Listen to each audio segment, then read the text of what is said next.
নবনীরদ নিন্দিত কান্তিধারম রস সাগর নাগর ভূপবরং।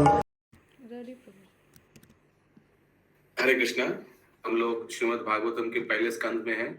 16वां अध्याय चल रहा है। आज हम लोग 7 नंबर श्लोक से कंटिन्यू करेंगे। आज हम लोग 7 से 15 तक करेंगे। 7 नंबर श्लोक। शुद्रायुषम नृणामंग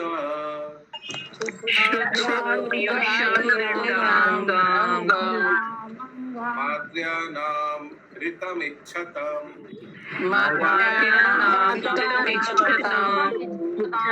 इहोपभूत भगवान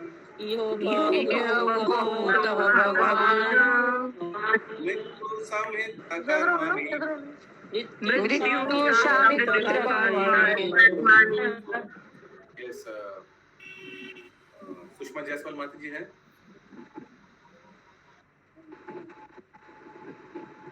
पे माता जी। हरे कृष्णा प्रभु जी, थोड़ा हम प्रसाद ले रहा। यस, पंकज नेत्र राजेश प्रभु। हरे कृष्णा, वॉइस ठीक है प्रभु? यस। हे सुध गोस्वामी, मनुष्यों में से कुछ ऐसे हैं जो मृत्यु से मुक्ति पाने के और शाश्वत जीवन प्राप्त करने के इच्छुक होते हैं। वे मृत्यु के नियंत्रक यमराज को बुलाकर वध किए जाने की क्रिया से बच जाते हैं। तात्पर्य, हे सुध गोस्वामी, मनुष्यों में से कुछ ऐसे हैं जो मृत्यु से मुक्ति पाने के और शाश्वत जीवन प्राप्त करने के इच्छुक होते हैं। वे मृत्यु के नियंत्रक यमराज को बुलाकर वध किए जाने की क्रिया से बच जाते हैं। यस, रेखा माता जी, कौन किसको बोल रहे हैं? महामंजिल माता जी, कौन किसको बोल रहे हैं? प्रभु ये कैसे होगा मतलब? पूनम शाह माता जी, कौन किसको बोल रहा है? चंदा माता जी, कौन किसको बोल रहे हैं? प्रभु जी, सुध गोस्वामी परीक्षित से बोल लेना। नहीं, रॉन्ग। बोलिए भारती माता जी, कौन किसको बोल रहा है? शौनक ऋषि बोल रहे हैं सुध गोस्वामी जी को। पूछ रहे हैं। यस, या बोल रहे हैं, करेक्ट। यस, कोई कुछ पूछ रहा था? रत्ना प्रभा माता जी कुछ पूछ रहे हैं। हाँ जी, तो ये कैसे संभव है कि जो मृत्यु से मुक्ति पाने की और शाश्वत जीवन प्राप्त करने के इच्छुक होते हैं, वे मृत्यु के नियंत्रक यमराज को बुलाकर वध किए जाने की क्रिया से बच जाते हैं? ये कैसे होगा? किसका होता है ये सब? किसका होता है? बोलिए आप ही। भगवत भक्त होते हैं। ठीक है, वो ठीक है मतलब। ठीक है, तो भक्त लोग क्या यमराज से दंडित होना चाहते हैं? नहीं होना चाहते हैं। नहीं। और जन्म मृत्यु ये चक्र से बाहर निकलना चाहते हैं।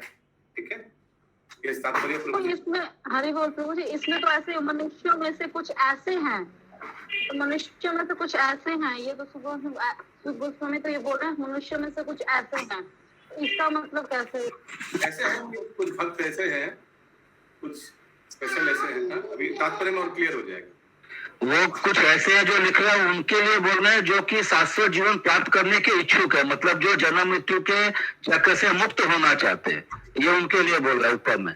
और सेकेंड लाइन अलग है, उसमें बता रहे हैं कि जो इच्छुक नहीं है वो लोग क्या करते हैं, वो यमराज से के द्वारा वध किए जाने का वेट करते हैं, उनसे जन्म मृत्यु के चक्कर में फंसे रहते हैं। तात्पर्य, जैसे जैसे जीव निम्नतर पशु जीवन से उच्चतर मनुष्य जीवन में विकसित। वो आवाज बहुत जोर होने से कुछ समझ नहीं आ रहा है। एक मिनट। जैसे जैसे जीव निम्नतर पशु जीवन से उच्चतर मनुष्य जीवन में विकसित होकर धीरे धीरे उच्चतर बुद्धि प्राप्त करता है, त्यों त्यों वह मृत्यु के पाश से मुक्त होने के लिए उत्सुक रहता है। आधुनिक विज्ञानी शरीर संबंधी रासायनिक ज्ञान की प्रगति द्वारा मृत्यु से बचना चाहते हैं, लेकिन दुर्भाग्यवश मृत्यु के नियंत्रक यमराज इतने क्रूर हैं कि वे खुद उस विज्ञानी तक को नहीं छोड़ते। जो विद्वानी वैज्ञानिक ज्ञान की प्रगति से मृत्यु रोकने का सिद्धांत प्रस्तुत करता है, वह खुद यमराज के बुलाने पर मृत्यु का शिकार बन जाता है। मृत्यु रोकने की बात तो कोसों दूर रही, कोई जीवन की लघु अवधि को क्षण के एक अंश भर भी नहीं बढ़ा सकता। यदि यमराज की क्रूर वध क्रिया को रोकने की कोई आशा है तो यही है कि उन्हें बुलाकर भगवान के पवित्र नाम का श्रवण तथा कीर्तन कराया जाए। यमराज भगवान के परम भक्त हैं और उन्हें उन शुद्ध भक्तों द्वारा कीर्तनों तथा यज्ञों में आमंत्रित किया जाना अच्छा लगता है, जो भगवान की भक्ति में निरंतर लगे रहते हैं। इस तरह शौनक आदि ऋषियों ने नैमिषारण्य में संपन्न हो रहे यज्ञ में यमराज को सम्मिलित होने के लिए आमंत्रित किया। यह उन लोगों के लिए अच्छा हुआ जो मरना नहीं चाहते थे। हरे कृष्णा। तो भक्त लोग यमराज को बुलाते हैं, यमराज से डरते नहीं, उल्टा बुलाते हैं। आइए, भागवत कथा चल रहा है, शामिल होइए। किसी का कोई प्रश्न है? यहाँ पे देखिए प्रभु जी, नैमिषारण्य में सुखदेव गोस्वामी, अरे ये सौनकाद ऋषि सूत गोस्वामी से पूछ रहे हैं, और सुखदेव महाराज जी जो परीक्षित महाराज को बोले थे वो सुखताल में रहा होगा ना? हाँ, कल हम लोग शॉर्ट फॉर्म किया ना। Yes correct. कृष्णा प्रभु, ये जो लाइफ लाइन है ये उन लोगों के लिए अच्छा हुआ जो मरना नहीं चाहते थे, तो ये तो मतलब भगवत भक्त के लिए बोला जा रहा है ना। लेकिन मतलब आध्यात्मिक मतलब इसको मतलब क्या कहते हैं, फिजिकल बॉडी का डेड होना नहीं माना जाएगा ना इसको। मतलब ये लाइन इसीलिए बोला जा रहा है क्योंकि यमराज है ना, तो यमराज को बुला रहे हैं तो कोई सोचेगा कि मरना चाहते हैं इसीलिए बुला रहे हैं। नहीं, मरने के लिए नहीं बुला रहे, वो महान भागवत है इसीलिए बुला रहे। 8 नंबर श्लोक, ना कश्चिन म्रियते तावत्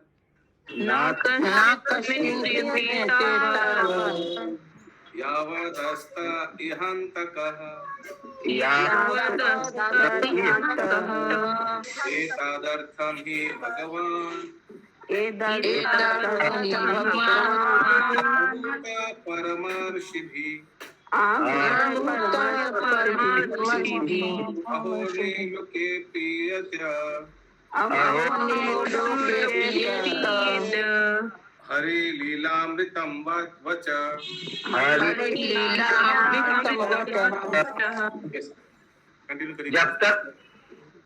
जब तक सबों की मृत्यु के कारण यमराज यहाँ पर उपस्थित हैं, तब तक किसी की मृत्यु नहीं होगी। ऋषियों ने मृत्यु के नियंत्रक यमराज को आमंत्रित किया है, जो भगवान के प्रतिनिधि हैं। उनकी पकड़ में आने वाले सारे जीवों को भगवान की दिव्य लीलाओं की इस वार्ता के रूप में मृत्यु रहित अमृत का श्रवण करने का लाभ उठाना चाहिए। तात्पर्य, प्रत्येक मनुष्य चाहता है कि उसकी मृत्यु न हो, किंतु वह यह नहीं जानता कि मृत्यु से छुटकारा कैसे पाया जाए। मृत्यु से बचने की रामबाण औषधि है भगवान की उन अमृत तुल्य लीलाओं का श्रवण करने के लिए अपने को अभ्यस्त करना, जो क्रमबद्ध रूप में श्रीमद् भागवत में कही गई है। अतएव यहाँ पर यह सलाह दी गई है कि कोई भी मनुष्य जो मृत्यु से मुक्ति पाने का अभिलाषी है, उसे सौनक आदि ऋषियों द्वारा संस्तुत जीवन शैली अपनानी चाहिए।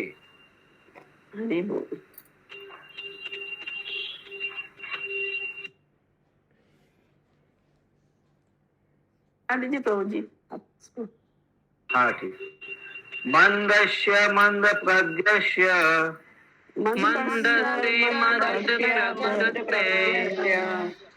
वयो मंदायुषश्च वे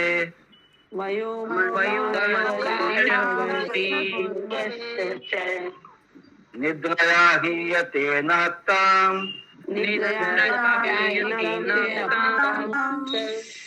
दिवाच व्यर्थ कर्मभिः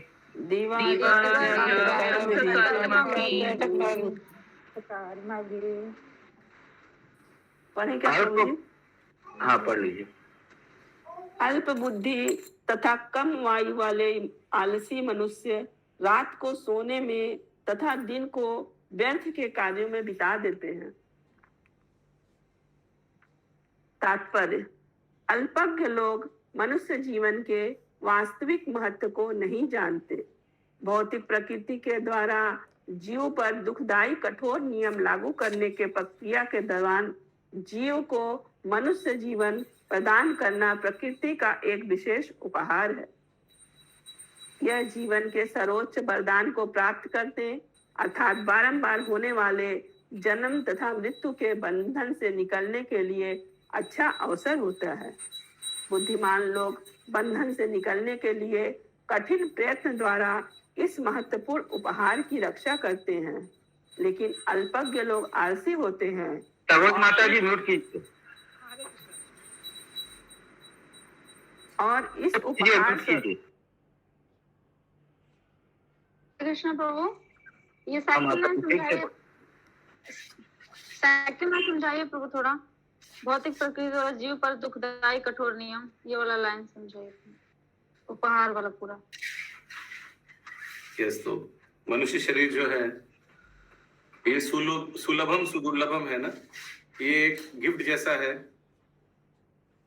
क्योंकि ये जन्म मृत्यु जरा व्याधि के चक्कर से तो सिर्फ इसी शरीर से ही हम लोग छुटकारा पा सकता है। इस कठोर माया से तो इसी शरीर से निकल सकते हैं। ठीक है, इसीलिए लिखा है प्रभुपाद ने स्पेशल गिफ्ट जैसा इंग्लिश में। Her enforcing stringent laws of miseries, Maya जो कठोर कठोर हम लोग को दंडित देता है, करता है 3 प्रकार के क्लेश से, इससे निकलने के लिए। ठीक है रत्ना प्रभा माता जी, आगे। बुद्धिमान लोग बंधन से निकलने के लिए कठिन प्रयत्न द्वारा इस महत्वपूर्ण उपहार की रक्षा करते हैं, लेकिन अल्पज्ञ लोग आलसी होते हैं और इस उपहार शरीर स्वरूप मानव शरीर को भव बंधन से मोक्ष पाने के लिए प्रयोग करने में असमर्थ रहते हैं। वे तो तथाकथित आर्थिक विकास में अधिक रुचि दिखाते हैं और क्षणिक शरीर के इंद्रिय भोग हेतु ही जीवन भर कठिन परिश्रम करते रहते हैं। प्रकृति ने इंद्रिय भोग की अनुमति तो पशुओं को भी दे रखी है और इस तरह मनुष्य को भी अपने पूर्व जन्म या इस जन्म के अनुसार कुछ न कुछ इंद्रिय भोग तो दिया ही गया है, लेकिन मनुष्य को इतना अवश्य समझना चाहिए कि इंद्रिय भोग इस मनुष्य जीवन का चरम लक्ष्य नहीं है। हरे कृष्ण। यहाँ तो यहाँ लिखा गया पूर्व जन्म या ये प्रेजेंट जन्म अभी जो चल रहा है उसके सुकृति के लिए, उसके पायस एक्टिविटीज यानी पुण्य कर्म के लिए इंद्र भोग तो सबको कुछ ना कुछ मिला है, लेकिन उस इंद्र भोग से हम लोग को बाहर निकलना पड़ेगा, यही बोला जा रहा है। आगे यहाँ कहा गया है कि दिन में मनुष्य व्यर्थ ही कार्य करता है, क्योंकि एकमात्र लक्ष्य इंद्रिय भोग रहता है। हम विशेष करके बड़े बड़े शहरों में तथा औद्योगिक नगरों में देख सकते हैं कि मनुष्य किस तरह मनुष्य व्यर्थ के कार्यों में लगा रहता है। मानवीय शक्ति से तरह तरह की वस्तुएं निर्मित की जाती है, किंतु वे सब इंद्रिय भोग के लिए ही होती है, भाव बंधन से छूटने के लिए नहीं। दिन भर कठिन श्रम करने के बाद थका हारा मनुष्य रात में या तो सो जाता है या संभोग करता है। अल्पज्ञों के लिए भौतिकतावादी शब्द जीवन का यही कार्यक्रम होता है। अतएव यहाँ पर उन्हें आलसी, अभागे तथा अल्पायु वाले कहे गए हैं। हरे Krishna. This is the program of materialistic civilized life for the less intelligent. Therefore, they are designated here as lazy, unfortunate and short-lived. किसी का कोई प्रश्न है?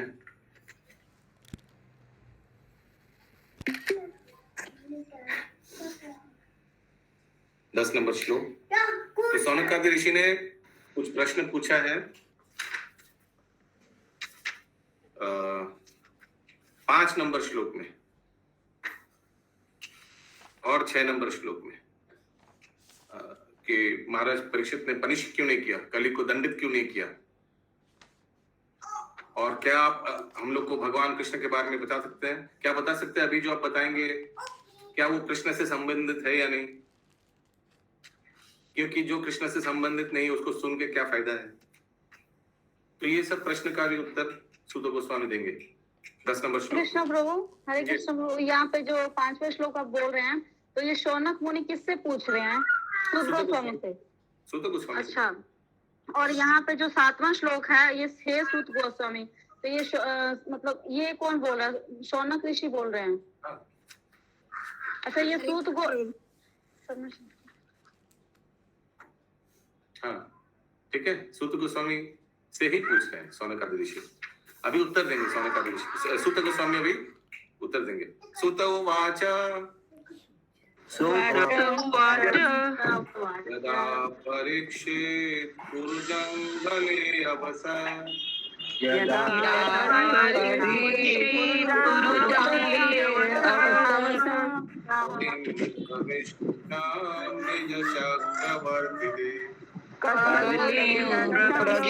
निज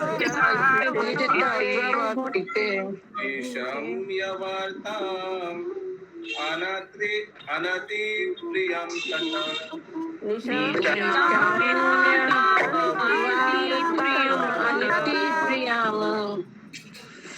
तारासनं संयुग सौन्दिरादयितदे।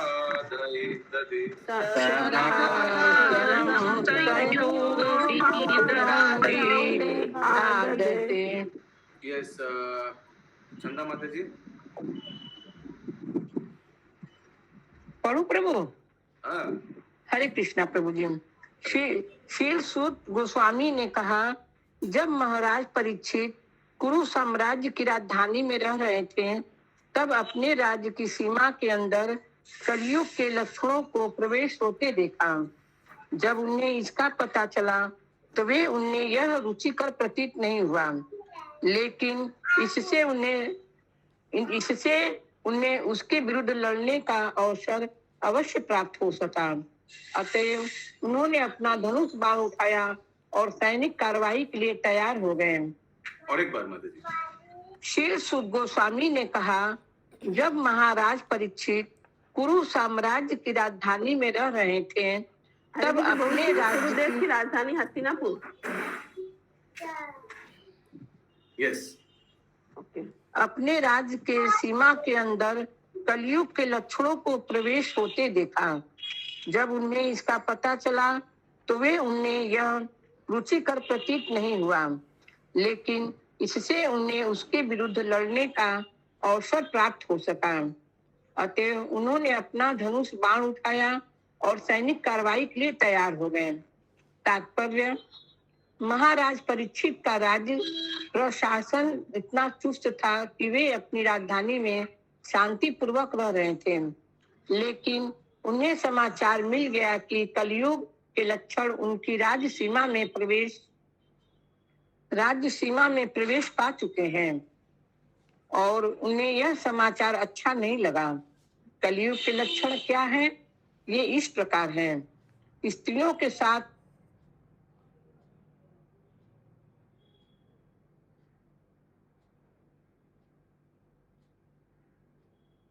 क्या होगा? लगता नेटवर्क पढ़ू प्रभु। हाँ पढ़िए। ध्रुव क्रीड़ा में रुचि कलयुग का शाब्दिक अर्थ कला का युग है। हरे कृष्णा। कला के मुख्य कारण होते हैं।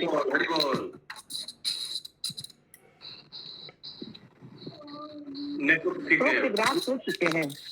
ये 4 लक्षण चंदा माता जी नेटवर्क ठीक नहीं है। ये संगिनी माता जी कलयुग का हाँ प्रभु। हाँ, कलयुग के लक्षण क्या है? ये इस प्रकार है। स्त्रियों के साथ अवैध संबंध। 2, मांस भक्षण का लत। 3, मादक द्रव्य सेवन, नशा तथा द्रुत क्रीड़ा में रुचि। कलयुग का शाब्दिक अर्थ कला का युग है और मानव समाज में उपयुक्त चारों लक्षण सभी प्रकार के कला के मुख्य कारण होते हैं। महाराज परीक्षित ने सुना कि उनके राज्य के कुछ लोग पहले ही उन लक्षणों के शिकार हो चुके हैं। अतएव वे चाह रहे थे कि अशांति के ऐसे कारणों के विरुद्ध अविलंब कदम उठाए जाए। इसका अर्थ यह हुआ कि कम से कम महाराज परीक्षित के राज्यकाल तक जनजीवन में ऐसे लक्षण व्यवहारिक रूप से अज्ञात थे, और ज्यों ही उनका थोड़ा पता चला त्यों वे उन्हें समूल नष्ट कर देना चाहते थे। यह समाचार उन्हें रुचिकर नहीं लगा, लेकिन एक दृष्टि से महाराज परीक्षित को युद्ध करने का यह अवसर मिल रहा था।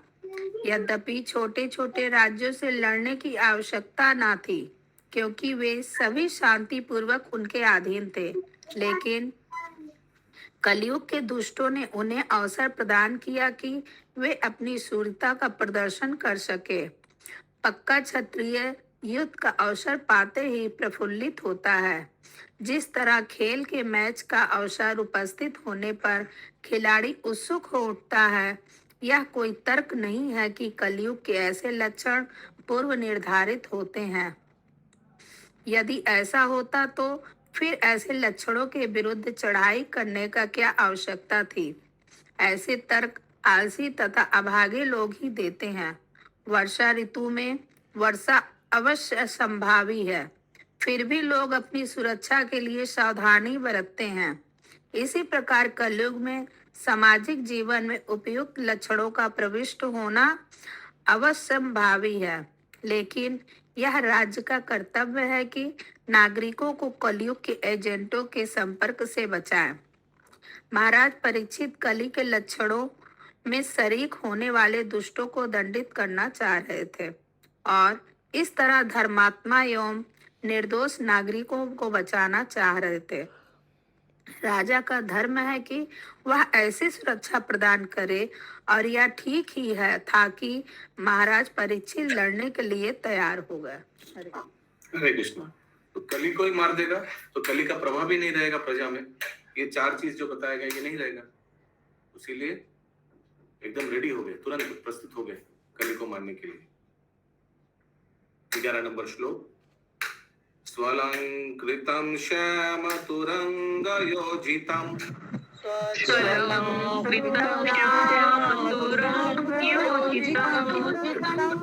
मृगेन्द्र ध्वजम् आश्रित पुरः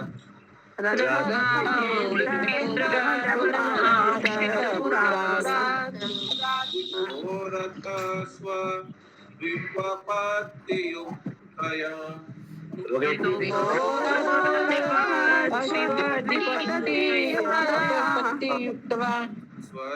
स्वसेनयाति विजय निर्गत।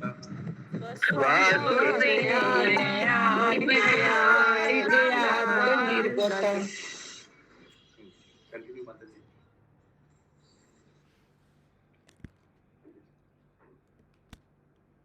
अभी क्या हुआ? हरे कृष्णा प्रभु, सॉरी। महाराज परीक्षित काले घोड़ों द्वारा खींचे जाने वाले रथ पर सवार हो गए। उनकी ध्वजा पर सिंह का चिन्ह अंकित था। इस प्रकार सुसज्जित होकर तथा सारथियों, अश्वारोहियों, हाथियों तथा पैदल सैनिकों से घिरे हुए उन्होंने सभी दिशाओं जीतने के लिए राजधानी से प्रस्थान किया। तात्पर्य: महाराज परीक्षित अपने पितामह अर्जुन से इस बात में भिन्न थे कि उनके रथ को खींचने वाले घोड़े श्वेत रंग के ना होकर काले रंग के थे। उनकी ध्वजा का चिन्ह सिंह था, जबकि उनके पितामह की ध्वजा पर हनुमान जी चिन्हित थे। महाराज परीक्षित जैसा राजसी जुलूस जिसमें सुसज्जित रथ, घोड़े, हाथी, पैदल सिपाही तथा बैंड थे, नेत्रों को अत्यंत सुहाना लगने वाला था, लेकिन साथ ही ऐसी सभ्यता का प्रतीक है जो लड़ाई के मैदान में भी सौंदर्य परक था।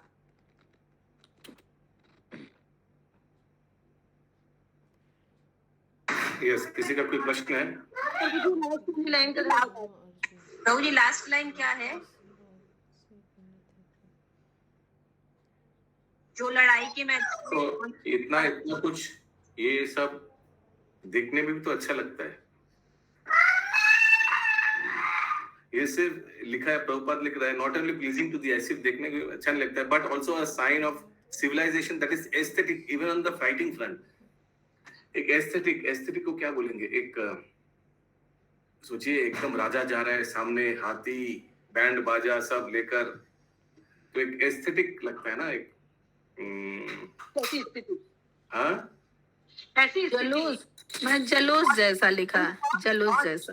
also व्यवस्थित even on the fighting युद्ध करने व्यवस्थित एंड प्लीजेंट टू में बड़ा एक आयोजन करके, ऐसे कोई चीटी विटी युद्ध नहीं करने जा रहे हैं, महाराज परीक्षित युद्ध करने जा रहे हैं।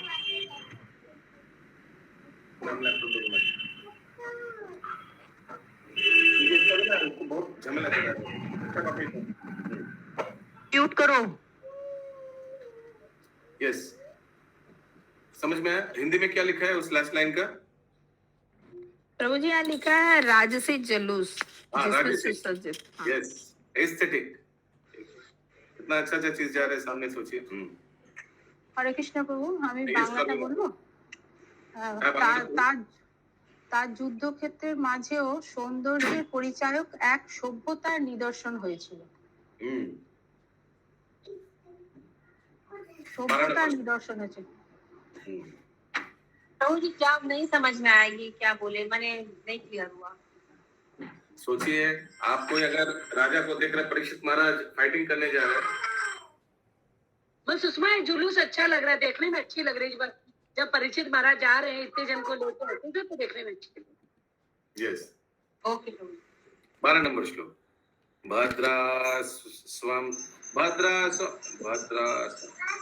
भद्रास्वं केतुमलं च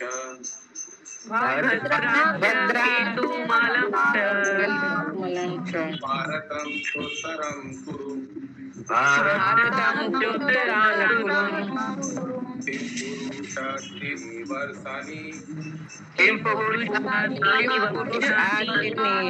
वर्षाणि प्रजागृहे बलिं गृहे बलिं। यस, तम कोई दूसरा कोई पढ़ना चाहेंगे? Just moment, let's see. Yes, Lal Sahab Prabhu. Manju Singh माता जी। कृष्णा प्रभु जी, आज सुबह से मेरा नेटवर्क गड़बड़ चल रहा है। हरे कृष्ण प्रभु जी। यस, तब महाराज परीक्षित ने पृथ्वी लोक के समस्त भागों, भर्गस्य, केतुमल, भारत, कुरु जंगल की उत्तरी भाग, किमपुरुष इत्यादि को जीत लिया और उनके शासकों से भेंट वसूली की। एक सेकंड रुकिए, and exacted tributes from the respective rulers. या तात्पर्य? भद्राश्व, यह मेरु पर्वत के निकट का द्वीप है और यह गंधमदान पर्वत से खरे पानी के समुद्र तक फैला हुआ है। मैं इस द्वीप का वर्णन है, संजय ने महाराज धृतराष्ट्र को इसका वर्णन सुनाया था। महाराज धृतराष्ट्र ने भी इस द्वीप को जीता था और यह प्रांत उनके राज्य के सीमा के अंदर आ गया था। महाराज परीक्षित को पूर्व में ही अपने पितामह द्वारा शासित समस्त देशों का सम्राट घोषित किया गया था, लेकिन उन्हें उस समय अपनी श्रेष्ठता स्थापित करनी थी जब वे ऐसे राज्यों से भेंट लेने हेतु राजधानी से बाहर निकले। केतुमाल, यह पृथ्वी लोक 7 समुद्रों द्वारा 7 द्वीपों में विभक्त है और जम्बू द्वीप नामक केंद्रीय द्वीप 9 वर्षों में है, अर्थात 9 भागों में 8 विशाल पर्वतों द्वारा विभाजित किया जाता है। इनमें से भारत वर्ष भी एक है और केतुमाल को भी उपयुक्त वर्षों में एक बताया गया है। ऐसा कहा जाता है कि केतु माल वर्ष की स्त्रियां अत्यंत सुंदर होती है। इस वर्ष अर्थात भूभाग के अर्जुन ने भी जीता था। इस भूभाग का वर्णन महाभारत में उपलब्ध है। ऐसा कहा जाता है कि विश्व का यह भाग मेरू पर्वत के पश्चिम में स्थित है और इस प्रांत के निवासी 10,000 वर्षों तक जीवित रहते थे। इस भाग के मनुष्य सुनहरे रंग के होते हैं और स्त्रियां स्वर्ग की अप्सराओं के समान होती है। यहाँ के निवासी सभी प्रकार के रोगों तथा शोकों से मुक्त होते हैं। रोगों तथा शोकों से मुक्त होते हैं। हरे कृष्ण प्रभु जी। यस, हरे कृष्ण। तो ये जो जगह कहा गया आज के दिन में क्या है प्रभु, कौन सा जगह होगा? प्रभुपाद मेंशन करता है तो पता चलता है। लोग गोल्डन रंग होता है क्या फॉरेन लोगों को? हरे कृष्ण प्रभु जी पढ़ें। आप पढ़िए। भारत वर्ष संसार का यह भाग श्री जम्बू द्वीप के 9 वर्षों में से एक है। भारतवर्ष का वर्णन महाभारत में दिया हुआ है। जम्बू द्वीप के मध्य में इलावृत वर्ष है और इलावृत वर्ष के दक्षिण में हरिवर्ष है। इन वर्षों का वर्णन महाभारत में इस प्रकार दिया गया है। हरे कृष्ण। तो जब कोई संकल्प लेता है ना, हम लोग बोलते हैं ना, जम्बू द्वीपे हरिवर्षे, ये भारतवर्षे भारत खंडे, भारत खंडे, यस, जम्बू द्वीपे भारत, पंकज मिश्र, राजेश प्रभु, स्वयं स्वगोत्र बोलता है ना ऐसे। तो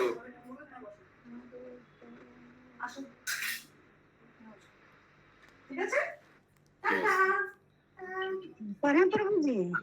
प्रभु जी यहाँ पे लिखा हुआ था ऊपर में 9 वर्षों अर्थात 9 भागों में 8 विशाल पर्वतों द्वारा विभाजित। विशाल पर्वत 8 ठो है 9 वर्ष को। यस, आगे। नगरांग च वनांग च नदिया च नगरंश्च वनंश्च चैव नादिश्च विमलोदक पुरुषं कल्पंश्च नरिश्च प्रियदर्शन अदृष्ट पूर्वन् सुभागान् सददर्श धनंजय सदनानि च शुभ्राणि नारिश्च रसं निभ। यहाँ पर उल्लेख है कि इन दोनों वर्षों की स्त्रियां सुंदर होती है और उनमें से कुछ तो अप्सराओं के तुल्य होती है। उत्तर कुरु वैदिक भूगोल के अनुसार जम्बू द्वीप के उत्तरी भाग उत्तर कुरु वर्ष कहलाता है। यह 3 ओर से नमकीन पानी के समुद्र से घिरा है और हरिनमय वर्ष से श्रृंगवान पर्वत द्वारा विभाजित होता है। किंतु वर्ष बताया जाता है कि यहाँ यह वर्ष महान हिमालय पर्वत के उत्तर में स्थित है, जो लंबाई और ऊंचाई में 80,000 मील है और चौड़ाई में 16,000 मील है। विश्व के इन भागों को भी अर्जुन ने जीता था। किम पुरुष लोग दक्ष की पुत्री के संताने हैं। जब महाराज युधिष्ठिर ने अश्वमेध यज्ञ किया था तो इन देशों के निवासी भी उस उत्सव में भाग लेने आए थे और उन्होंने सम्राट का यशगान किया था। विश्व के इस भाग को किम पुरुष वर्ष या कभी कभी हिमालय प्रांत कहा जाता है कि श्री सुखदेव गोस्वामी इस हिमालय प्रांत में पैदा हुए थे और वे हिमालय देशों को पार करके भारत वर्ष आए थे। दूसरे शब्दों में महाराज परीक्षित ने संपूर्ण विश्व जीत लिया था। उन्होंने सभी महाद्वीपों के सभी दिशाओं को समस्त सागरों से सटे हुए भाग अर्थात पूर्वी, पश्चिमी, उत्तरी और दक्षिणी भागों को जीत लिया था। हरे कृष्ण। अगला श्लोक। तत्र प्रभु जी यहाँ ये जो किम पुरुष वर्ष दिया, ये कोई जगह का नाम हुआ कि ये कुछ? यस, जगह का नाम है। जगह का नाम है।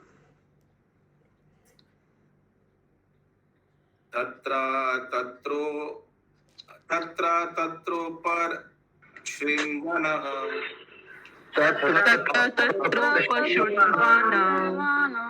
स्वपूर्वेषां महात्मनां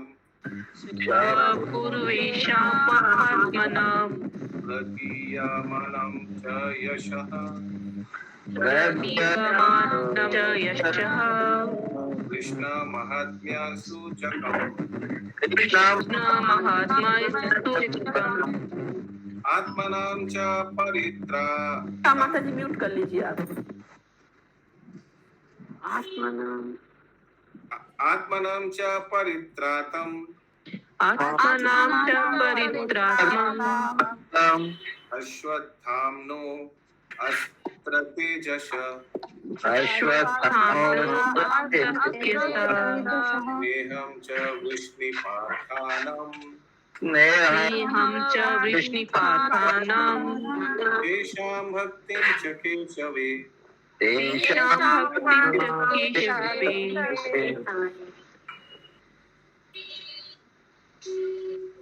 तेभ्यः परमा सन्तुष्टः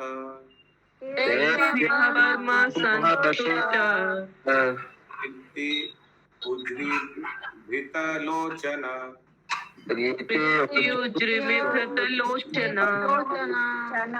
महाधानानि वशंसि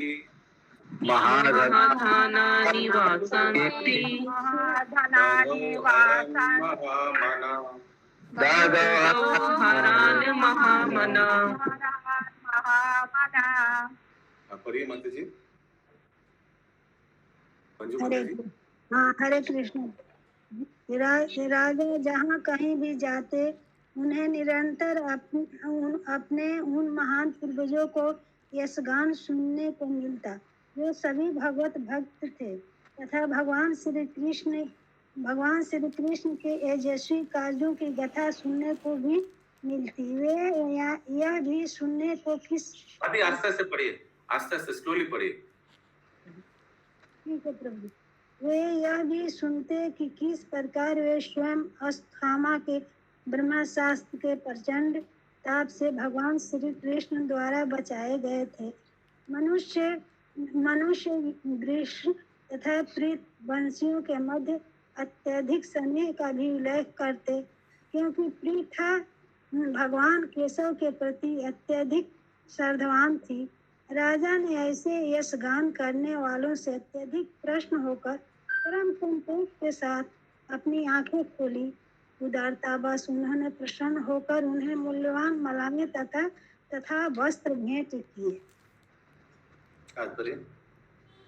कृष्णा प्रभु जी। हाँ प्रभु जी, यहाँ लिखा वे ये भी सुनते कि किस तरह स्वयं अश्वत्थामा के ब्रह्मास्त्र के प्रचंड ताप से भगवान कृष्ण द्वारा बचाए गए थे। मीन्स परीक्षित महाराज बचाए गए।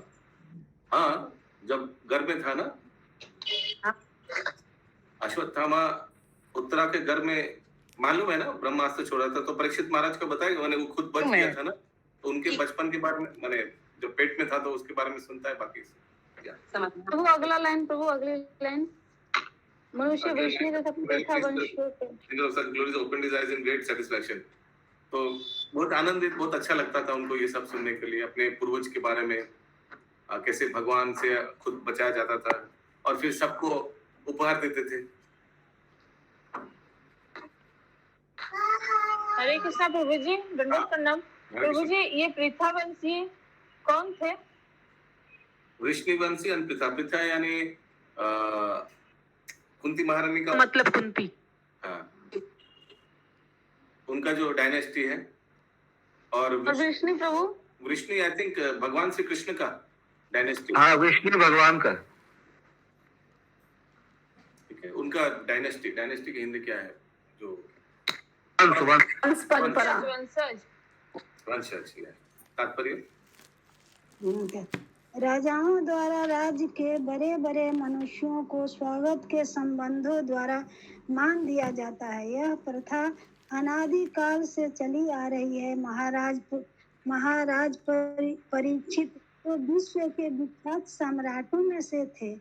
अतएव वे विश्व के जिन जिन स्थानों में जाते वहीं उनको मान पत्र दिया जाता। इन संबंधों के इस संबोधनों के विषय होते थे। भगवान श्री कृष्ण का अर्थ है श्री कृष्ण तथा उनके सनातन भक्त। जिस प्रकार राजा का अर्थ होता है राजा तथा उसका विश्वास पात्र दरबारी गण। कृष्ण तथा उनके अनन्य भक्तों को विलग नहीं किया जा सकता। अतएव भक्त के यश गान का अर्थ है श्री भगवान का यश गान और श्री भगवान के यश गान का अर्थ है भक्त का यश गान। महाराज परीक्षित को अपने पूर्वज महाराज युधिष्ठिर तथा अर्जुन का यश गान सुनकर इतनी प्रसन्नता होती यदि वे सब भगवान श्री कृष्ण के कार्यकलापों से जुड़े न होते श्री भगवान अपने भक्तों का उद्धार करने के उद्देश्य से ही अवतरित होते हैं। भक्त जन श्री भगवान को उपस्थित से ही महिमा मंडित हो जाते हैं, क्योंकि वो श्री भगवान तथा उनकी विभिन्न शक्तियों के बिना क्षण भर भी नहीं रह सकते। भक्तों के लिए श्री भगवान अपने कार्यों तथा महिमा से उपस्थित रहते हैं। अतएव जब श्री भगवान के कार्यों द्वारा उनका यश गान किया जा रहा था तो उन्हें श्री भगवान की उपस्थिति का अनुभव था। विशेष रूप से जब श्री भगवान ने माता के गर्भ में ही उनकी रक्षा की थी।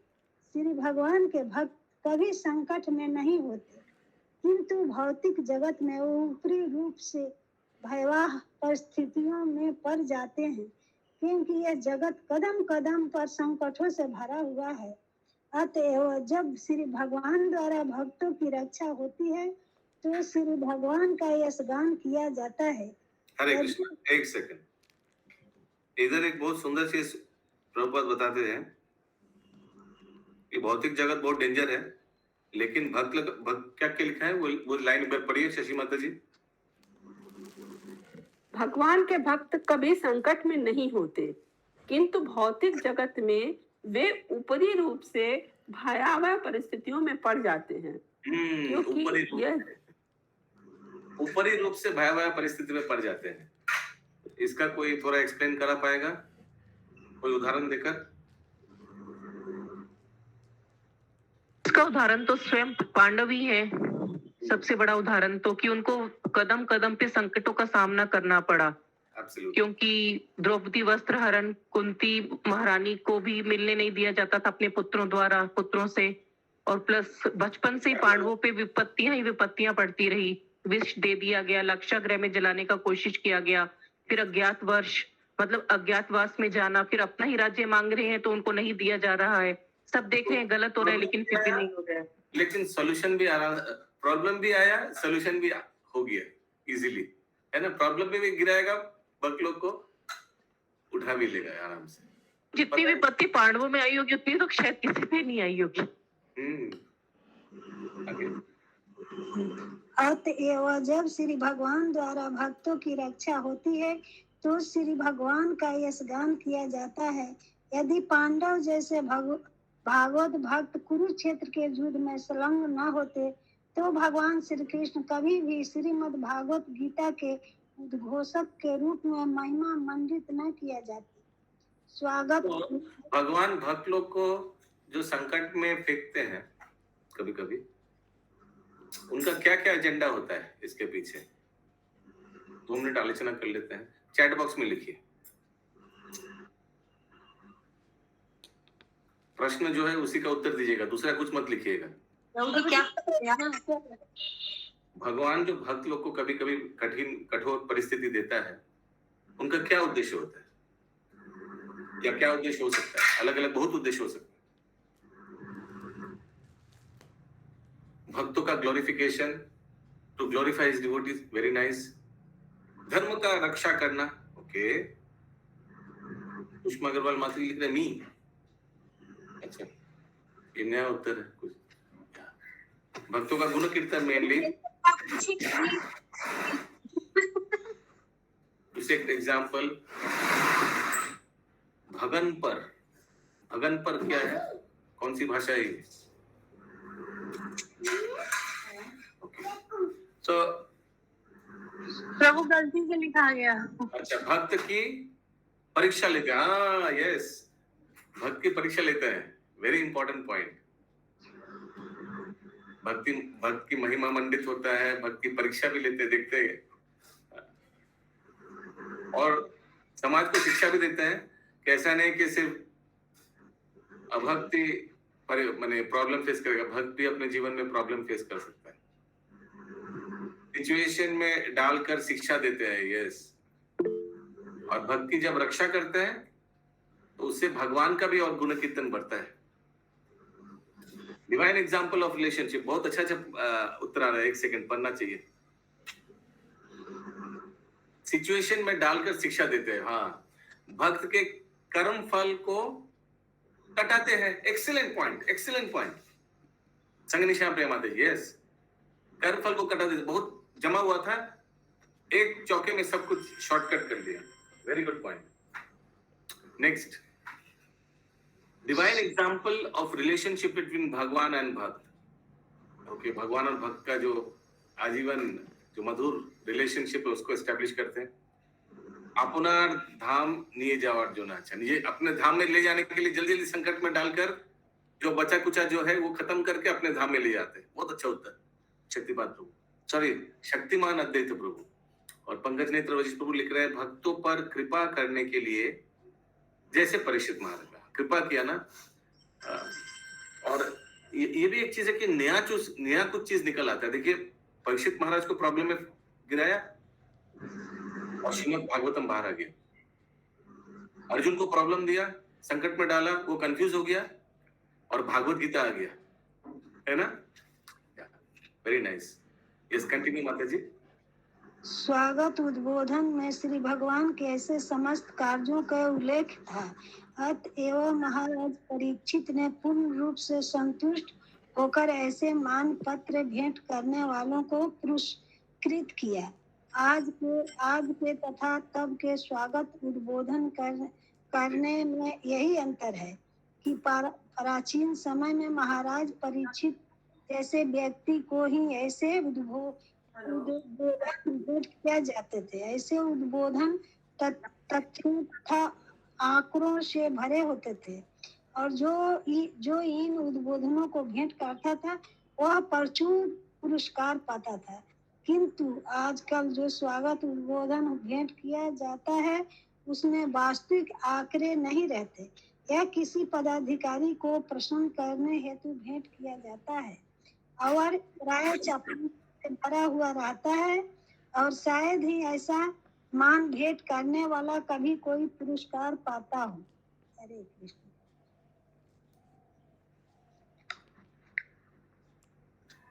हरे कृष्णा बोलिए, स्वागत उद्बोधन, ये इंग्लिश में क्या लिखा हुआ है इसके लिए? Welcome address.